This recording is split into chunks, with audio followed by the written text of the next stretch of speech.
Good morning all of you. मैं Ghanshyam Dhulia, Gurugram degree college चक 5 BLM Shri Vijayanagar के इस यूट्यूब चैनल में आपका स्वागत करता हूँ। आज हम BA first year history first book Bharat का इतिहास, जिसमें कि प्रारंभ से लेकर 1206 तक की घटनाओं की जानकारी प्रदान की गई है। इसके अंतर्गत आज का जो हमारा टॉपिक रहेगा वह है राजपूत राज्यों के पतन के कारण। राजपूत राज्यों के पतन के कारण। तो जैसा कि राजपूत शासकों ने लंबे समय तक तुर्कों से संघर्ष किया था और भारत में उनकी प्रगति को रोक के रख दिया था। राजपूत शासकों ने लगभग 500 वर्षों तक तुर्कों की प्रगति को रोके भी रखा था और परंतु अंत में उन्हें एक एक करके तुर्कों के हाथों पराजित होना पड़ा और उनकी स्वतंत्रता का अंत हो गया था। चूंकि राजपूतों में शूरवीरता की कमी नहीं थी, फिर भी वे आखिर तुर्कों के आगे पराजित क्यों हुए और हिंदू राज्य का पतन किन कारणों से हुआ, इस संबंध में इतिहासकारों ने भिन्न भिन्न कारण बताए हैं। राजपूत राज्यों के पतन के लिए राजनैतिक कारण, सैनिक कारण और सामाजिक कारण उत्तरदायी रहे थे।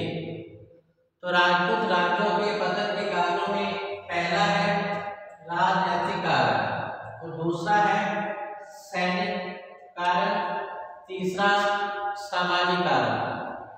तो राजनीतिक कारणों में सबसे पहले है राजनीतिक एकता का अभाव। राजपूत राज्यों के पतन का पहला राजनीतिक कारण था राजनीतिक एकता का अभाव। राजपूतों की आपसी फूट, सामंत प्रथा, इसके अलावा सीमांत प्रदेशों की सुरक्षा का अभाव, राष्ट्रीयता की भावना का अभाव आदि राजनीतिक कारण थे, जिसके कारण राजपूत राज्यों का अंत हुआ और भारत में तुर्की शासन की स्थापना संभव हुई। दूसरा है सैनिक कारण। सैनिक कारण में पहला था स्थायी सेना का अभाव। पहला कारण था स्थायी सेना का अभाव। दूसरा था भारतीय सैनिकों का चुनाव जो क्षेत्र जो था वह सीमित था। तीसरा भारतीय दोषपूर्ण युद्ध प्रणाली। चौथा था हाथी सेना की दुर्बलता। पांचवा था राजपूतों के उच्च आदर्श और छठा था गुप्तचर व्यवस्था का अभाव। ये सैनिक कारण थे जिसके कारण राजपूत राज्यों का अंत हुआ था। तीसरा है सामाजिक कारण। तीसरा है सामाजिक कारण। इसके पहले है दोषपूर्ण सामाजिक व्यवस्था, राजपूतों के चारित्रिक दोष। तीसरा है अंधविश्वास व भाग्यवादिता की धारणा, जिसके चलते राजपूत राज्यों का पतन हुआ था। अब हम विस्तार से राजपूत राज्यों के पतन के कारणों की जानकारी प्राप्त करते हैं। पहला है राजनैतिक एकता का अभाव। यह राजपूत राज्यों के पतन का राजनीतिक कारण रहा था। तो राजपूतों की पराजय का जो कारण था वो भारत में राजनीतिक एकता का अभाव था। ये राजपूत शासक आपस में ही लड़ झगड़ कर अपनी शक्ति बर्बाद कर रहे थे, जिसके चलते जो राजपूत शासक थे विदेशी आक्रमणकारियों का सामना कर नहीं पाए और तुर्कों के आगे नतमस्तक हो गए थे। नंबर 2 पर है राजपूतों की आपसी फूट। पहला था राजनीतिक एकता का अभाव, 2 नंबर है राजपूतों की आपसी फूट। तो भारतीय नरेश इस समय आपसी फूट के शिकार बने हुए थे। वे एक दूसरे को नीचा दिखाने का प्रयत्न करते थे, अर्थात आपस में ईर्ष्या द्वेष की भावना इनमें व्यापक थी। ये राजपूत शासक निरंतर संघर्षरत रहते थे, जिसके परिणाम स्वरूप ये राजपूत शासक तुर्कों का सामना नहीं कर पाए। तीसरा है सामंत प्रथा। सामंत प्रथा राजपूत शासकों के लिए घातक सिद्ध हुई थी। सामंत वे लोग कहलाते थे जिन्हें राजपूत शासक भरण पोषण के लिए खालसा भूमि से भूमि जो है उनको प्रदान की जाती थी।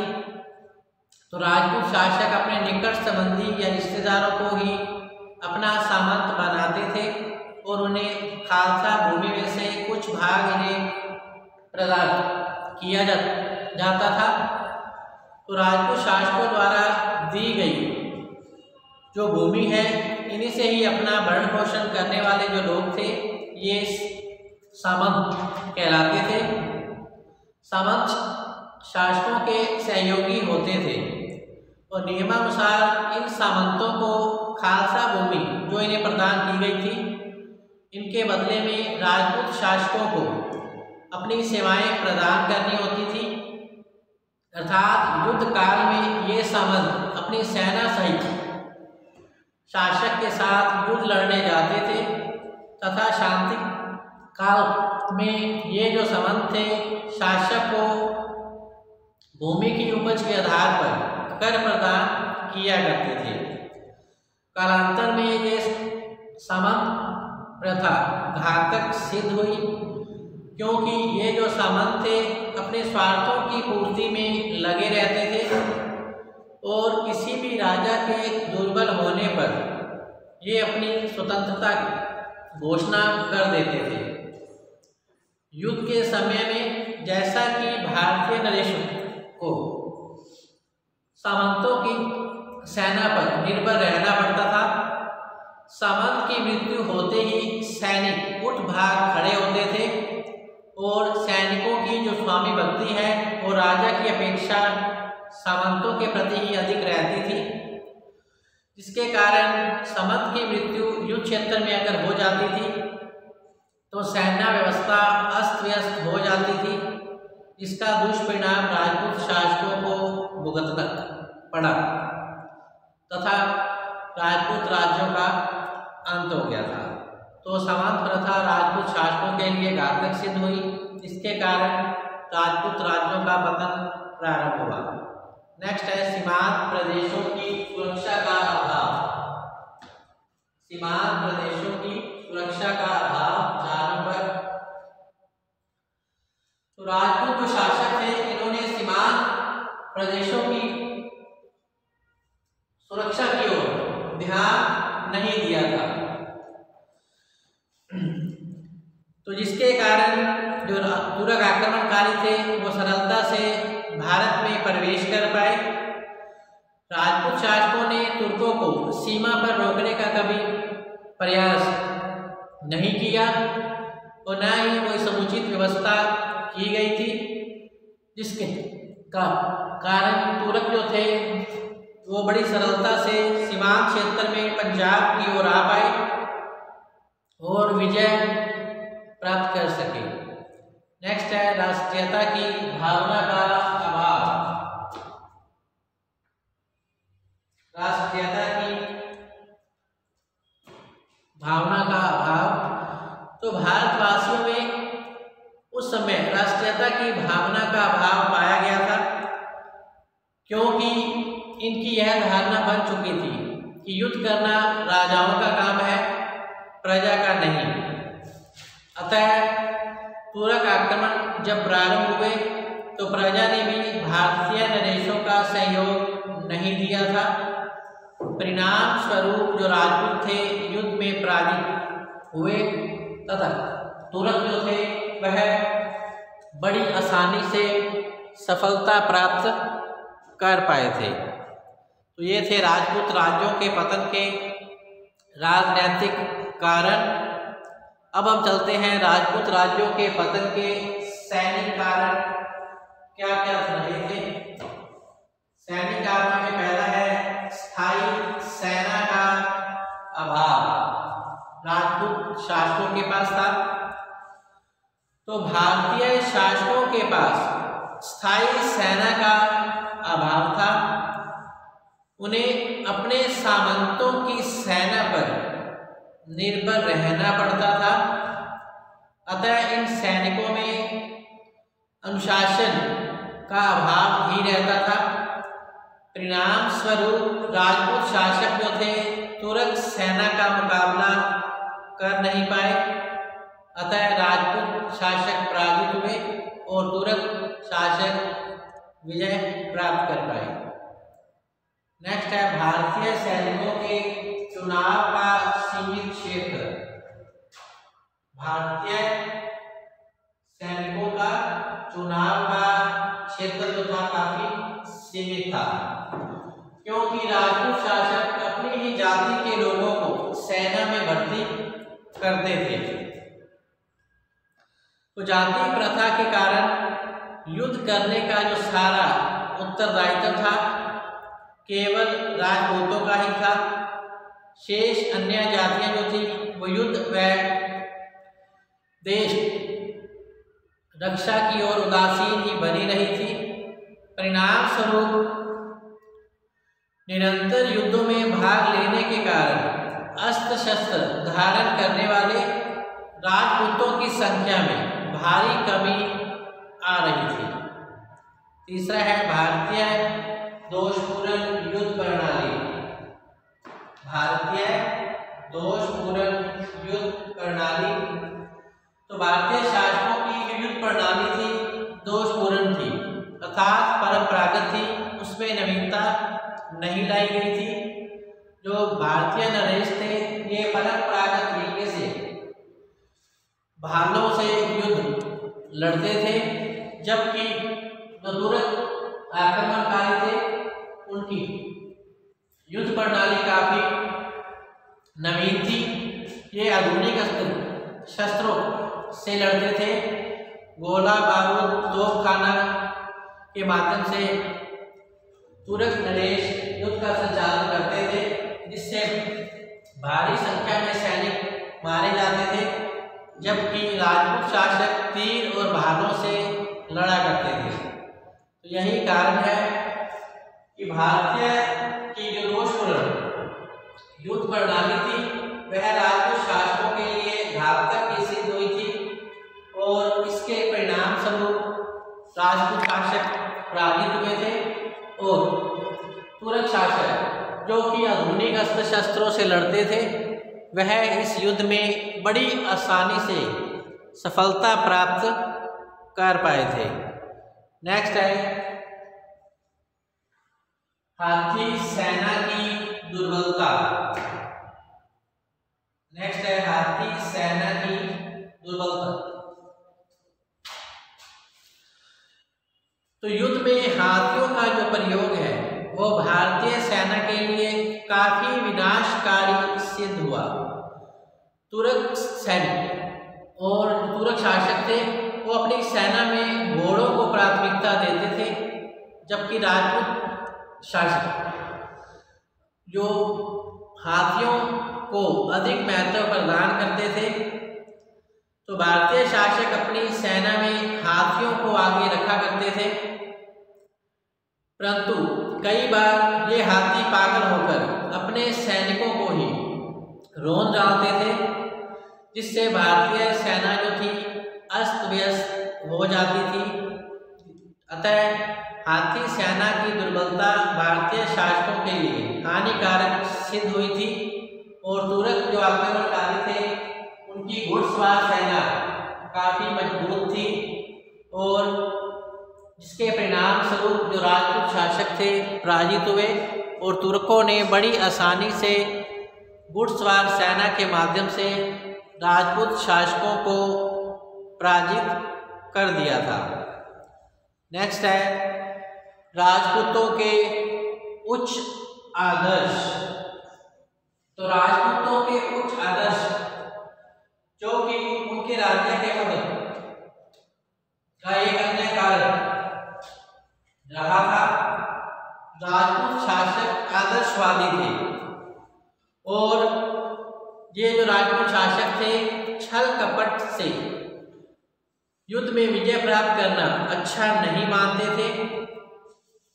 राजपूत जो नरेश थे शत्रुओं पर धोखे से वार करना और भागते हुए शत्रुओं को मौत के घाट उतारना अनैतिकता मानते थे। प्रतिकूल स्थिति में भी जो राजपूत शासक थे युद्ध का मैदान छोड़कर चले जाना सही नहीं मानते थे, अर्थात कायरता समझते थे। इसके विपरीत तुरक आक्रमणकारी युद्ध में विजय प्राप्त करने के लिए उचित अनुचित सभी तरीके काम में लेते थे, जिसके कारण राजपूत नरेश पराजित हुए और तुरक आक्रमणकारी विजय प्राप्त कर पाए थे। नेक्स्ट है गुप्तचर व्यवस्था का अभाव था राजपूत नरेशों के पास। गुप्तचर व्यवस्था का अभाव था। तो भारतीय शासकों की गुप्तचर जो प्रणाली थी काफी कमजोर थी, जबकि तुरक शासकों की गुप्तचर प्रणाली काफी मजबूत थी। यही कारण है कि तुरक शासकों को भारतीय शासकों की सेनाओं की जानकारी बड़ी आसानी से उपलब्ध हो पाती थी, क्योंकि तुर्कों की गुप्तचर प्रणाली काफी सुसंगठित और मजबूत थी। अतः वह इस गुप्तचर प्रणाली के माध्यम से इन्होंने राजपूत शासकों की कमजोरियों को जान लिया था, जिसके कारण इसी के अनुरूप भी युद्ध नीति तैयार की गई थी। अतः बड़ी आसानी से तुरक नरेशों ने भारतीय नरेशों को युद्ध में पराजित कर दिया था। नेक्स्ट है पैदल सैनिकों की संख्या अधिक होना भारतीय शासकों अर्थात राजपूत शासकों के पास। तो राजपूत शासकों के पास पैदल सैनिक अधिक मात्रा में थे। उनके पास तुर्कों की भांति अच्छी नस्ल के घोड़े नहीं थे। तुर्की घुड़सवार दूर से ही तीरों से वर्षा करके भारतीय सेना में खलबली मचा देते थे। इसके विपरीत राजपूत सेना में सुरक्षित सेना का भी अभाव रहा था, जिसके कारण वे तुर्कों के हाथों पराजित हो गए थे। अब है 3 नंबर सामाजिक कारण। 3 नंबर है सामाजिक कारण भी राजपूत शासकों के पतन के लिए उत्तरदायी रहे थे। इसमें पहला है दोषपूर्ण सामाजिक व्यवस्था, दूसरा राजपूतों के चारित्रिक दोष, तीसरा है अंधविश्वास एवं भाग्यवाद। ये सामाजिक कारण रहे, इसके कारण राजपूत राज्यों का पतन हो गया था। तो दोषपूर्ण सामाजिक व्यवस्था, तो राजपूतों में सामाजिक एकता और संगठन का अभाव ही रहा था। हिंदू समाज में उस समय जाति पाति, ऊंच नीच, छुआछूत की भावनाएं फैली हुई थी। निम्न वर्ग के लोगों की दशा भी काफी खराब थी। उच्च वर्ग के लोग इनसे घृणा करते थे, जिसके कारण निम्न वर्ग में असंतोष फैला हुआ था। अतः निम्न जाति के जो लोग थे शत्रु दल से जा मिले थे और उन्हीं की सहायता करने लगे। इसका परिणाम यह हुआ कि राजपूत शासक युद्ध में पराजित हुए और तुर्क शासक ने विजय प्राप्त कर ली थी। तो भारतीयों की दोषपूर्ण सामाजिक व्यवस्था राजपूत राज्यों के पतन का कारण बनी थी। नेक्स्ट है राजपूतों के चारित्रिक दोष। तो जिन राजपूतों पर देश और समाज की रक्षा का भार था, जिन राजपूतों पर देश और समाज की रक्षा का भार था, वे अनेक दुर्गुणों के शिकार बन चुके थे। ये राजपूत शासक मदिरा पान करते थे, जुआ खेलते थे, शिकार करते थे, नाच गाने में अधिक समय व्यतीत करते थे, अफीम का सेवन इनके द्वारा किया जाता था। इसके कारण राजपूत शासकों की जो शक्ति थी वो समाप्त होती जा रही थी, अर्थात ये अंदर ही अंदर खोखले होते जा रहे थे। इस प्रकार राजपूत जो शासक थे वो तुर्क शासकों का सामना नहीं कर पाए थे, क्योंकि इनके चारित्रिक दोष ही इनके पतन के लिए उत्तरदायी बन गए थे। नेक्स्ट है अंधविश्वास व भाग्यवाद। तो राजपूत जो थे उस समय अनेक संप्रदायों में बढ़ चुके थे। राजपूत उस समय अनेक संप्रदायों में बढ़ चुके थे और अनेक अंधविश्वासों से घिरे हुए थे। ये भाग्य पर विश्वास करके उसी के सहारे ही बैठे रहते थे।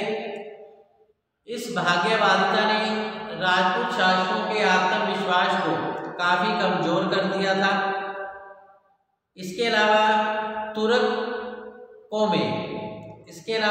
में अपने धर्म को स्थापित करने का जोश बना हुआ था और वे अपने धर्म के गौरव और रक्षा के लिए अपने प्राणों का बलिदान देने को भी तैयार थे।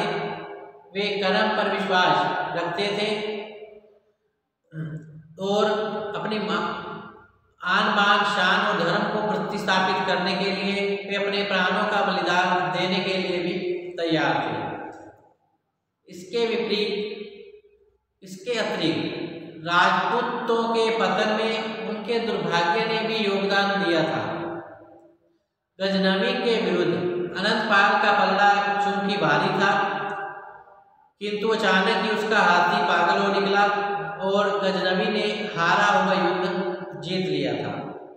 इस प्रकार भाग्य ने राजपूतों का साथ नहीं दिया था, जिसके कारण राजपूत नरेश पराजित हुए और तुर्क शासकों ने बड़ी आसानी से विजय प्राप्त कर ली थी। तो इस प्रकार राजपूत राज्यों के पतन के लिए सैनिक, राजनैतिक और सामाजिक कारण उत्तरदायी रहे थे, जिनके सामूहिक परिणाम से राजपूत राज्यों का पतन हुआ और तुर्क शासकों ने भारत में अपने तुर्की शासन की स्थापना बड़ी आसानी से कर ली थी। तो इस प्रकार आज का जो हमारा टॉपिक है राजपूत राज्यों के पतन के कारण यही समाप्त होता है। कल हम फिर से हाजिर होंगे नए टॉपिक के साथ। तब तक आप घर पे रहें, सुरक्षित रहें, पढ़ते रहें। धन्यवाद।